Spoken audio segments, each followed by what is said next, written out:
Selamat malam semuanya, jumpa lagi di channel Guntur Story, channel yang membahas tentang proyek-proyek tentang seputar hukum.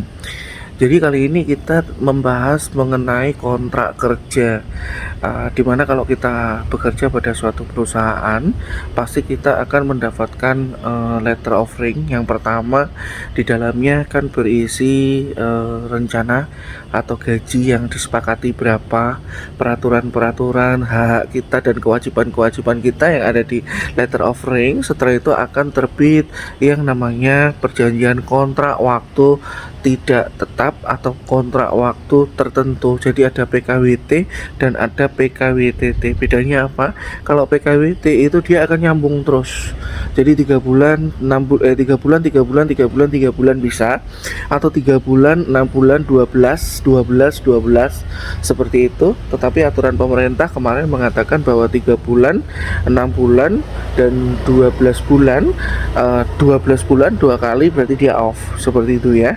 Lalu dia membuat permohonan kembali 3 bulan seperti itu. Lalu ada yang namanya perjanjian kontrak waktu tidak tertentu atau PKWTT. Jadi di mana ketika kita setelah letter of ring, kita biasanya ada OJT atau on the job training ya. On the job training di mana kita di situ ada training selama 3 bulan. Setelah itu ada evaluasi dari pimpinan kita, dari manajer kita, lalu di situ ada penilaian keluar atau KPI, Key Performance Identification, biasanya dari manajer HRD keluar ya. Jadi di situ nanti ketentuan nilai kita berapa. Biasanya kalau saya di perusahaan rata-rata minimal 7,5. Kalau nggak 7,5 dia nggak lolos. Nah 7,5-nya dari apa nih? Dari apa nih Pak Guntur 7,5 ya, seperti itu ya. Nah itu rahasia HRD. Tapi nanti kita bahas di line kita selanjutnya seperti itu. Nah pertanyaan yang kita bahas sekarang adalah ketika kita sudah menjalani PKWT atau perjanjian kontrak waktu tertentu, kita sudah 3 bulan seperti itu ya. Apakah boleh seorang HRD memutuskan 3 bulan lagi? Oh boleh, nggak ada masalah. Itu berarti keberuntungan ada di kita. Kenapa? Karena selama kontrak itu 3 bulan, 3 bulan, 3 bulan, kita tidak akan pernah yang namanya refresh atau off setelah 2 kali kontrak 12 bulan seperti itu ya. Jadi dimana kita diuntungkan dari segi kontrak. Jadi kita tidak pernah ada refresh. Nah, bagaimana untuk laporan ke Dinas Tenaga Kerja itu urusan HRD. Nanti HRD yang pusing-pusing sendiri. Yang penting tuntutan kita diberikan kayak jam sostek, terus kayak BPJS Kesehatan, BPJS Ketenagakerjaan, jam sostek tadi seperti itu. Lalu apakah kita dipotong ya Pak ya setiap bulannya? Iya, tentu kita dipotong 1% dari gaji kita. Kalau belum berubah 1% peraturannya. Tapi ada beberapa perusahaan besar tempat saya biasanya bekerja di sana, itu dia tidak memotong 1 rupiah pun saya nggak dipotong. Saya pernah ada di satu perusahaan, di sebuah grup perusahaan memang besar, gaji juga sudah cukup lumayan, ada di angka 2 digit lebih, dan dia di sana saya tidak dipotong sama sekali untuk BPJS-nya, sama sekali BPJS-nya nggak dipotong. Jadi saya, anak saya, istri saya satu paket nggak dipotong, jam sostek saya juga nggak dipotong seperti itu. Nah, saya juga tanya ke bagian accounting, kenapa Bu kok nggak dipotong? Emang kebijakan dari owner seperti itu Pak? Berarti owner kita emang luar biasa ya duitnya tanpa seri kayak gitu. Beda dengan owner yang duitnya ada serinya ya. Biasanya kalau duitnya ada serinya biasanya dibohongi sama manajer-manajernya ya. Seperti itu. Lantas ada pertanyaan lagi. Lalu Pak, apakah selamanya kita akan kontrak? Iya betul. Selamanya kita akan kontrak. Seperti itu. Lalu kalau kita keluar apakah kita dapat paklaring? Pasti dapat. Pasti dapat. Apapun bentuk keluar Anda, ketika Anda tidak melakukan one prestasi atau kecurangan dalam perusahaan, Anda tetap akan mendapatkan paklaring, di mana surat HRD tanda tangan di sana. HRD akan tanda tangan di sana yang menerangkan Anda bekerja mulai dari kapan sampai dengan kapan, keluar atas permintaan sendiri, dan Anda akan dituntut untuk membuat surat pengunduran diri. Biasanya peraturan yang terbaru adalah 15 hari kerja sebelum Anda off, sebelum pengajuan off itu. Lantas nanti ada 2 kemungkinan. Ada yang dinamakan training karyawan baru apabila perusahaan tersebut tidak punya manajemen trainer. Tapi kalau perusahaan-perusahaan besar biasanya punya manajemen trainer. Yang manajemen trainer itu dia yang menguasai seluruh pekerjaan yang ada di perusahaan tersebut. Kunci intinya seperti itu. dan dia pada akhirnya akan mentraining orang-orang baru. Jadi kalau Anda ada di customer service, biasanya customer service-nya di training sama manajemen trainer itu ada sendiri. Biasanya dia di bagian tim dari HRD ada sendiri seperti itu. Nah, Pak, bagaimana kalau saya di posisi staf HRD dan saya keluar gitu kan? Ya nggak masalah gitu. Kan HRD bagiannya macam-macam kan. Ada recruiter, ada payroll, ya ada general file seperti itu. Ada legal perizinan, ada K3. Itu kalau perusahaan yang benar ya. Biasanya kan ada urutan-urutan kayak gitu ya. Kalau perusahaan yang nggak benar biasanya satu orang untuk HRD all. Satu perusahaan biasanya untuk satu HRDO. Jadi HRDO satu orang menangani 10 cabang seperti itu. Nah, kita lanjut lagi ya. Jadi biasanya kalau HRD yang beneran itu adalah HRD yang terdiri dari tim. Jadi satu direktur HR atau direktur SDM itu biasanya membawa manajer HRD membawa beberapa staff. Nah, staffnya di situ biasanya ada payroll, ada recruiter, ada GA, ada HSE, ada K3 seperti itu ya. Jadi kerjaannya nggak dirangkap. Tapi selama saya jadi HRD di beberapa perusahaan sih saya rangkap sendiri. Tapi beruntungnya saya dapat ilmu gitu. Saya nggak takut ngerangkap. Jadi saya mau ditaruh di GA oke, mau ditaruh di payroll oke, mau ditaruh di K3 oke. Apalagi saya sekarang punya sertifikat K3. Sertifikat K3 yang khusus yang memang sudah terbit.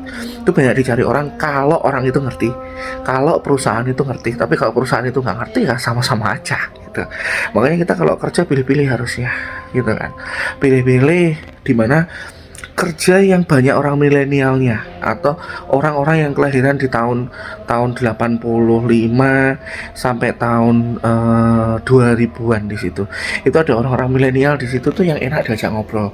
Tapi kalau di situ mayoritas sepantaran bapakmu, sepantaran bapak saya usia 60-an, sepantaran ibu saya itu ya usia 50-an kayak gitu ya wis sudah stagnan karena di sana mereka beranggapan bahwa lulusan SMA itu sudah luar biasa. Iya dulu lulusan SMA itu luar biasa dulu ya.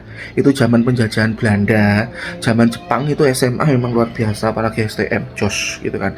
Tapi sekarang kalau Anda mau tahu ya, S2 sekarang udah kayak kacang goreng ya. Saya ngelamar di beberapa perusahaan pakai ijazah S2 nggak ada yang manggil. Satu perusahaan manggil, saya tanya, Bapak, kenapa banyak perusahaan tidak manggil ijazah S2? Karena kalau kita pro hire S2 biasanya minta gajinya tinggi. Padahal kita nggak pernah beranggapan gaji tinggi loh. Kita HRD itu sudah ada speknya.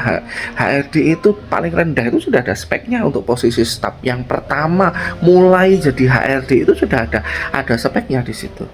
Nah, apalagi yang manajer kelas ya. Seperti itu. Jadi kita nggak kaget sih. HRD mau digaji berapapun kita nggak kaget gitu. Jadi untuk teman-teman di sana yang pingin jadi HRD, teman-teman yang pingin jadi staf HRD, berkarir dunia HRD. Nah, bagi yang ingin berkarir di dunia HRD silahkan memulai karir dari awal, silahkan gitu kan. Sekarang terbuka untuk lulusan tidak hanya psikologi atau hukum, tapi psikologi penting karena di situ nanti ada question answer di mana soal-soal psikotes yang tidak bisa dikerjakan oleh sarjana lain selain psikologi.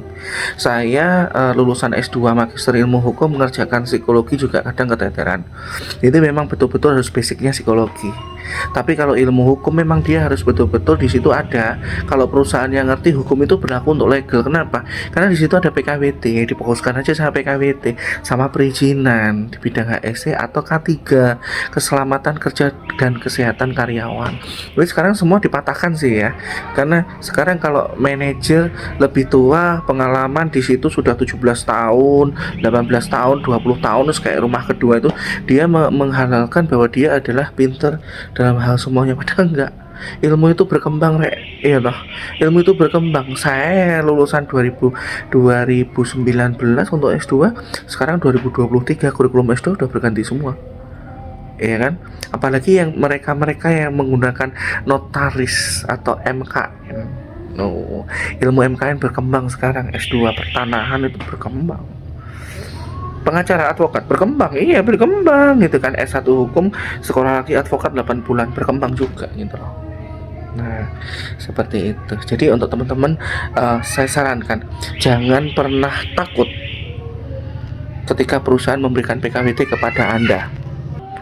Jadi mau jadi karir sebagai HRD silahkan, nggak apa-apa gitu ya. Terus untuk PKWT jangan pernah takut, karena PKWT ini sifatnya adalah ikatan. Nah, yang penting jangan menyalahi aturan atau pasal-pasal yang ada di dalamnya atau adendum yang ada di dalamnya. Baca dulu. Jadi kalau peraturan dalam adendumnya, pengunduran diri minimal 30 hari ya, ikuti 30 hari. Bersedia untuk training ya, bersedia untuk training. Itu resiko bagi kita yang loncat, resiko bagi kita yang mau loncat dari tempat pekerjaan satu ke tempat yang lainnya. Tinggal pinter-pinter aja negosiasi, seperti itu. Ya, sementara itu saran dari aku, tetap pantau terus channel Guntur Story. Di sini nanti ada pembahasan-pembahasan tentang hukum yang mungkin kalian tidak tahu akan menjadi tahu seputar dunia tentang HRD. Nanti akan aku kupas tuntas semuanya di sini ya. Oke, jangan lupa like, subscribe, dan share ke teman-teman kalian. Aktifkan loncengnya biar nanti tahu kalau ada share terbaru video-video dari Guntur Story. Terima kasih atas waktunya. Salam buat semuanya. Oke.